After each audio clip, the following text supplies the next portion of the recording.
Hi, this is Chantel from Business Finance Bootcamp. Welcome back to my channel. I invite you to like, share, and subscribe to my channel. I have videos that I will be sharing with you every week to help us to budget and to be able to manage your finance better.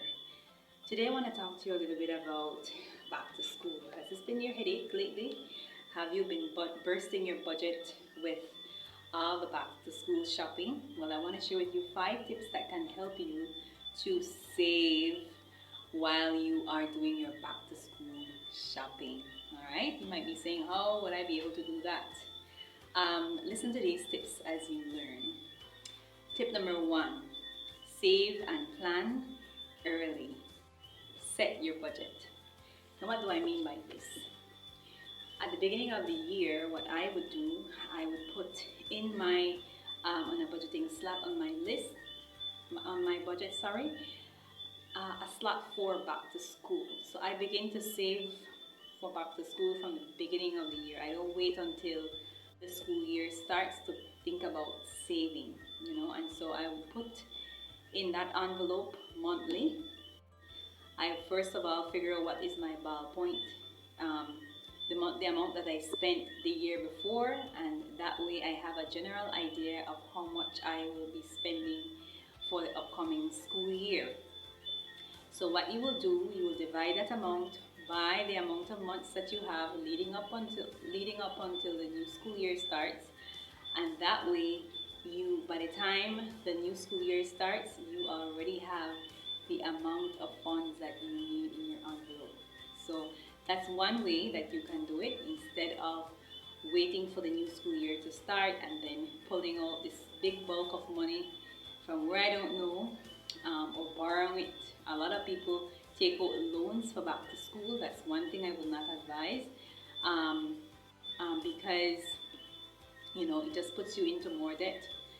So one way you can do this is by saving up monthly until you get to the grand shopping day for back to school, usually in September, right? Or August or September. Tip number 2 I'd like to share is to shop at home. Look around your house. First of all, after you make your budget, before you go out and spending all that money that is in your envelope that you've saved up, look around your house to see what is in good use. Are your kids' footwear in good use? Can they reuse it? Can they use it a little longer? Think about their uniforms. Have them try on their uniforms. Can they use their uniforms a little longer? So shop your house. Do you have a bin? Like for me, I have a extra supplies bin. Do you still have them? Look to your kids' school books. Are those books that they can reuse, that they can use a little longer? So all these things we need to take into consideration before just going out and doing one big shopping. Children must understand that not everything that they see they must get, and also they must remember that you are looking into purchasing things that they need and not things that they want. And that's my next tip. Plan with your kids. Plan with your kids. Yes, this is very, very much important, because when you sit and plan with them, they're able to understand clearly what type of shopping is going to happen, and that only the things that they need will be bought and not things that they want.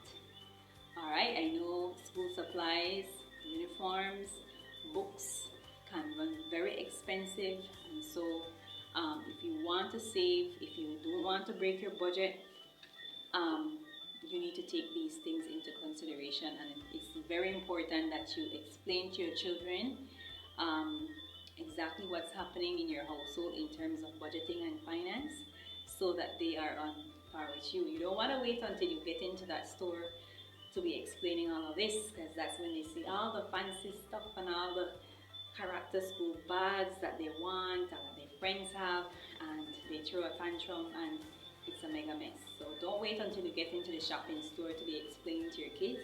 Sit with them before you go out so that they can understand exactly what's going to happen when you go school school shopping.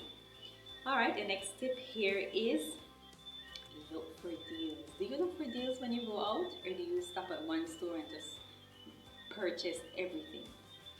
Well, one way for you to save some money is for you to look for deals. Shop around. Don't just shop at one store. You'd be surprised when you shop around how you'll find things that are cheaper. It might take a little time, but taking a little time is so much better than wasting your money.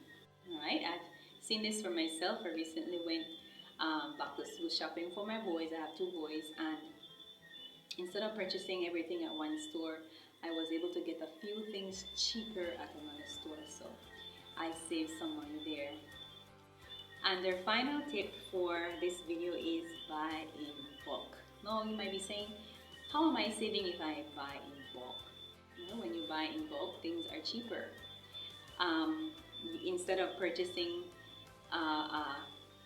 maybe instead of purchasing 1 or 2 pencils, buy the whole pack. For the whole school year, I'm sure that the kids will go through those pencils in no time. Right? And so buying the whole pack, buying the whole dozen instead of 6 will help you to save money, because buying it by a single unit will cost more. Right? So buying bulk, things that you buy in bulk will not go to waste, because like I said before, your children will be using them throughout the school year. So create a bin, a supplies bin, with glue, extra books, extra pens, pencils, rulers, you know, all the little things that they need, erasers, sharpeners, and put it aside, because they will be using them throughout the school year.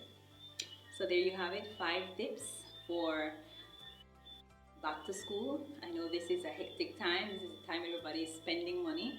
But as you're spending money, I want to remind you that you do not want to break the bank, and that the goal is for you to only get things that your children will need and not what they want. This has been Chantel here for Business Finance Bootcamp, and I would like to invite you to like, share this video, and most of all to subscribe to my YouTube channel. See you again in my next video.